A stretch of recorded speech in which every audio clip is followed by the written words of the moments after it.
Hi, this is Dr. Bheemalingappa. I heartily welcome you. In this video, we are going to discuss about one of the important topic, namely CPU scheduling. Under this CPU scheduling technique, mainly, now I am going to discuss about shortest job first CPU scheduling technique. So it can be of preemptive or non-preemptive, but in this video, I am going to discuss about preemptive SJF. What do you mean by that is a preemptive SJF? In the sense, while the process is under execution, if some other new process gets ready whose service time is smaller than the remaining service time of the currently executing process, then that currently executing process is going to stop and execution of the newly arrived process is going to get started. That is what do you mean by say that is preemptive SJF. So as the name implies, preemptive in the sense before the process has finished its execution, which is under execution, you may start the execution of a new process. That is what this SJF, okay, preemptive. So now suppose you have these processes. So these are the names of the processes, and these are the arrival times of the processes, and these are the burst times of the each process. These are the names of the processes. So these are 5 processes. This is the data that what you are given. Names of the processes, arrival times of the processes, and then the service time or say burst time of each process. These are the arrival times of the processes 0, 2, 4, 6, 8. And these are the burst times of each process 3, 6, 4, 5, 8. We came to know that SJF can be of preemptive or non-preemptive, but right now we are discussing about what that is preemptive SJF. Preemptive SJF. So the Gantt chart for this preemptive SJF technique can be shown as follows. Yeah, at 0th interval of time, process A is ready. You are going to start its execution. Different processes are arriving at different intervals of time. At second interval of time, A will have the remaining time of that is 1 unit. B has newly entered. Its service time is of what that is 6 units. So which is small, whether 6 or 1? 1 is small. Therefore, this A itself is going to continue, right, for one more unit of time. One more unit of time. That is at third interval of time, A is going to get completed in its entirety. Entirely it is going to get completed, and now you have been left with process. Now the process B is ready. So you are going to start the execution of this process. After you have started the execution of this process B, at a different intervals of time, different processes are entering. So after this B has been executed for 1 unit of time. In the sense, B remaining service time is of 5 units. Total is 6. It has been executed for 1 unit of time. That is started at 3, and at 4th interval of time, its remaining service time it is going to be of what? That is 5. So at 4th interval, a new process has entered, namely what? That is C, whose service time is of what? That is 4. Whose service time is of what? That is 4.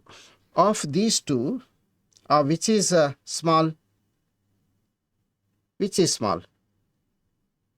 C is small. So at 4th interval of time, this process B is going to stop its execution, and C's execution is going to get started. C's execution, it is going to get started. So while this process C was under execution, and you are known that its service time is of 4 units, they had started at 4th interval. So till the arrival of the new process, execution of that same process may be continued, right? So at 6th interval of time, the remaining service time of this process is going to be what? That is 2 units. You have stopped B, so it's a service. Remaining service time is of 4 units, right? You are known. So, and at 6th interval of time, a new process has entered. You are known that is D, whose service time is of what? That is 5 units. 5 units. So of these 3 values, 2, 5, 5, C is having, 2 is small. Therefore, you are going to continue the execution of that process C itself. So how long you continue the execution of that process C? Till the next process enters at different interval of time. You are known that at 8th interval of time, one more process is going to entered in, namely what? That is E, and its service time is of what? You have taken it as what? Its service time as what? That is 8 units. You can take anything, no problem. So by the time process E enters in, the remaining service time of this process C is going to be what? That is 0. And you have been left with 2 more processes, namely what? That is B and D, whose the remaining service time of B is 5, and the service time of this process D is what? That is 5. So at 8th interval of time, you have to make a decision.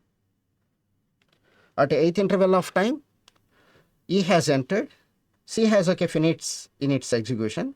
So right now you have EBD of these, which has smallest value 5.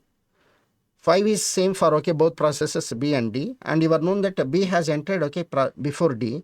Therefore, preference will be given to what? There is B. So at 8th interval of time, now the process B is going to restart. You are known that the total service time needed by process B is of what? That is 6, but it has already been executed for 1 unit of time. It has been left with 5 units of time. So now the process B itself is going to continue till 5 units of time. So start at 8 till that completion, in the sense 5 units of time, in the sense at 13th interval of time, this process is going to get completed. So so now process B is also completed in its entirety. Now you have been left with E and D.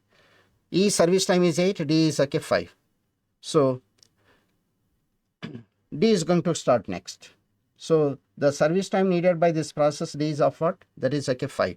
So you are starting at 13. So you are going to get completed at what? That is 18th interval left. So by the time 18, this process D is also completed completely. So the remaining time of this D is 0. So you have been left with only one process, namely what? That is E. It has entered at 8th interval, and since then it is waiting. So you are going to start the execution of this process E at 18th interval, and its service time is what? 8 I have taken. So 18 plus 8, that is 26. So if you carefully watch in this technique, B has been executed not in a single stretch. In 2 blocks it has got executed. So you have to be very careful while finding the rest of the things, like that is waiting time. First turnaround time,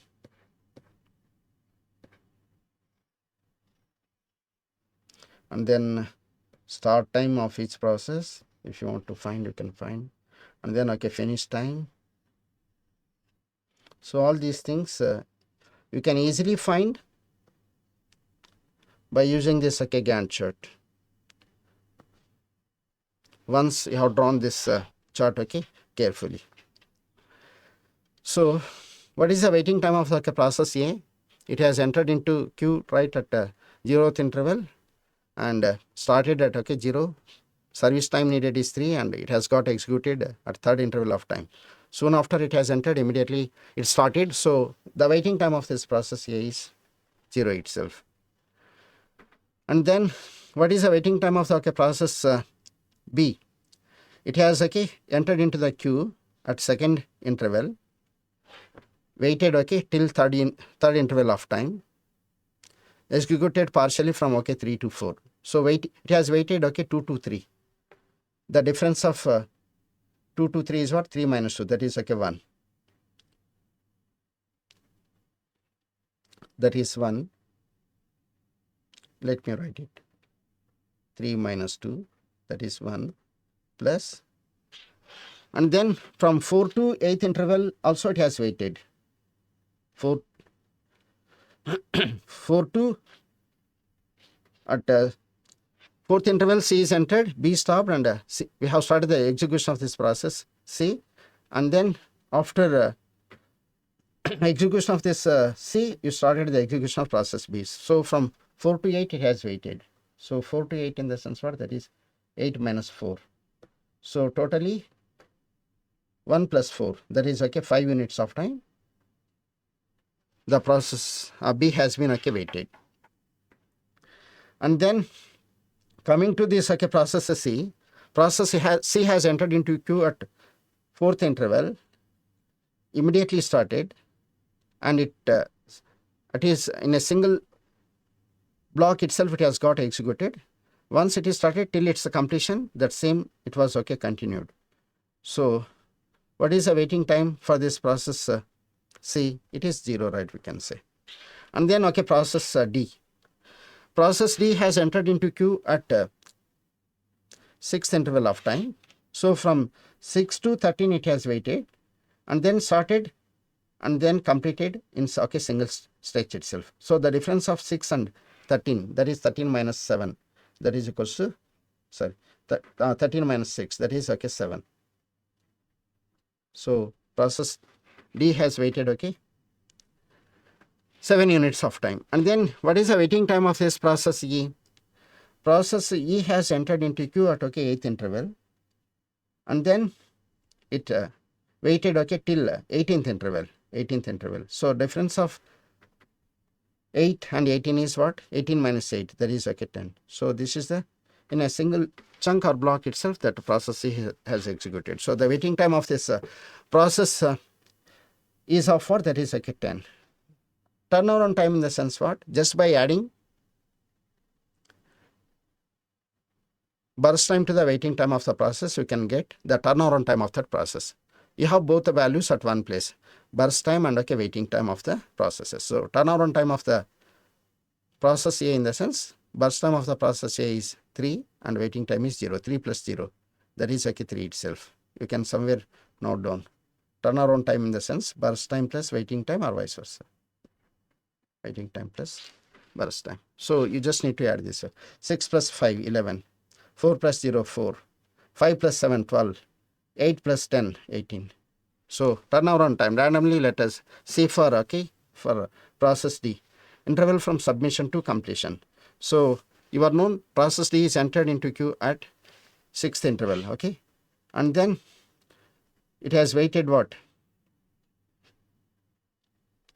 At 6th interval, okay, D has entered. How long, when it has got completed, started at 13 and, okay, waited, okay, till 13, started at 13, got completed at 18. So interval from submission to completion. Submitted at 6, completed at, okay, 18. 18 minus 6 is 12. So there is what the meaning of, okay, turnaround time. It is self-explanatory for, okay, other processes too. In this fashion, we can find. So what is a start time? So start time in the sense, this is like a preemptive. This is a preemptive SJF, right? Preemptive SJF, right? We are discussing.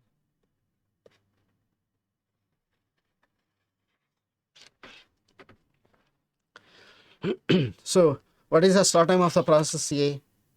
0. If you want to note down finish time also, you can. And in a single chunk, it gets completed. So finish time of process A is 3. Process B, at what time it has got started? Entered at second, but started its execution at third interval. So start time is okay 3. When it has got finished in two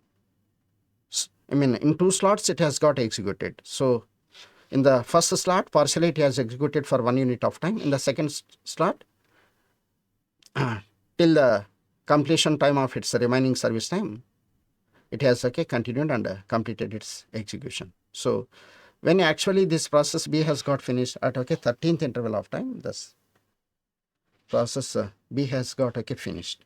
And process C, what is arrival time of this process C? 4. When it is got its when it has got actually started at 4th interval, so in single chunk. So start time is okay 4, finish time is what? There is okay 8. So this is in the single block, first interval gives start time and okay second interval gives completion or okay finish time. So 8. And then process D. Coming to this okay process D, in a single chunk only. Yeah. What is the start time? It has entered into queue at okay 6, but it has started at 13th interval. So starting time is okay 13. In single chunk only it has got executed. So finish time is okay 18. 13 to 18 it has executed. So at 18th interval it has got finished its execution. And coming to this process E, it has entered into queue at 8th interval, but when it has started its execution 18. We are knowing its service time is okay 8. So 18 plus 8, that is okay till 26th. It has, so it has continued. So at 26th interval of time, this process process E has okay finished its execution, right? Coming to this response time of the okay each process, what I told you, response time is what? Start time minus arrival time. Already have listed what is the start time of each process, and you are known the in the second row you have given this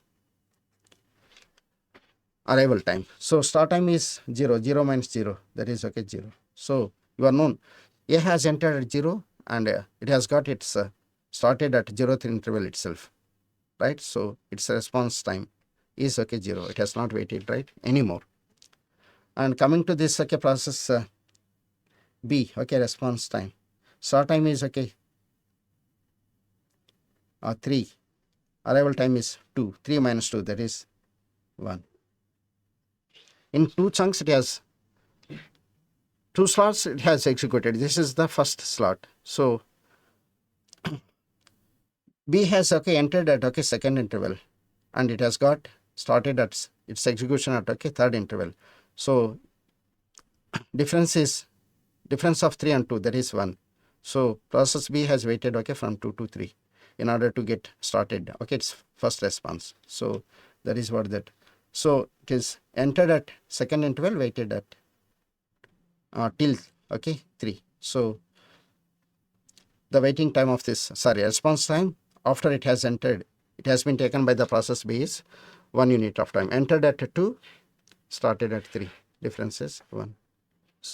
And then with respect to this C, Start time is 4. Arrival time is 4. Difference is okay, what? Difference is 4 minus 4, that is okay, 0. Soon after it has entered, immediately it has started. For process D, start time is 13. Arrival time is 6. 13 minus 6, that is 7. So after process D has entered, till how long it has waited in order to get its okay, first response? 6 to 13, that is our response time. 13 minus 6, that is 7. I think you have clearly understood. And then for process E, start time is 18. Arrival time is 8. 18 minus 8, that is 10. So after it has entered, E has entered okay, at 8th interval of time. And then it waited okay, till 18th interval of time. So in order to get its response, 10 units of time was okay, taken by this okay, process E. Now you carefully watch. In this case, you have got these waiting times and response times are okay differently. Being this is okay, preemptive. So